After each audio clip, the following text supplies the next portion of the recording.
சூரியன் எஃப்எம். நாங்கள் சூரியகுமார். இப்போ சமத்துவபுரத்தை பற்றி ஒரு அப்டேட் பார்க்க போகிறோம். சிறிய விழிப்புணர்வு தகவல் தான். இப்போ தான் ஃபஸ்ட் டைம் நம்ம சேனல் பார்க்க நம்ம சப்ஸ்கிரைப் பண்ணிக்கணும். தொடர்ந்து நம்ம சேனலை ஃபாலோ பண்ணுங்கள்.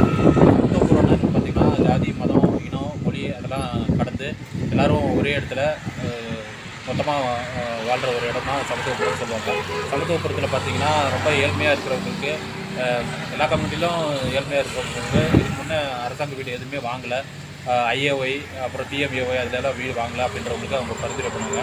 மாவட்ட ஆட்சியர் பரிந்துரையின் பேரில் பிடிஓ, தாசில்தார், விஓ அவங்கெல்லாம் பரிந்துரைச்சு ரொம்ப ஏழ்மையில் இருக்காங்க, BPL below poverty, BPL party identity poor 50 அந்த லிஸ்ட்டில் இருக்கிறவங்க வீடு இல்லாதவங்களுக்கு அதில் பரிந்துரை பண்ணுவாங்க.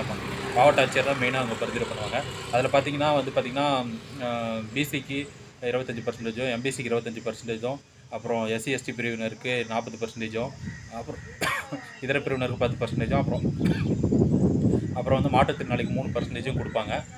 எத்தனை பேரும் அங்கே வாழ்கிறதுக்கான வீடு வசதி ஏற்படுத்தி கொடுப்பாங்க. அதில் கண்டிஷன்ஸ் பார்த்திங்கன்னா, அந்த வீடு வாங்கினதுக்கப்புறம் அதை விற்கவோ அடமானம் வைக்கவோ கூடாது, அதில் அதை சேதப்படுத்தவும் கூடாது. முக்கியமான கண்டிஷன் வந்து பார்த்திங்கன்னா, அதை வாடகைக்கு விடக்கூடாது.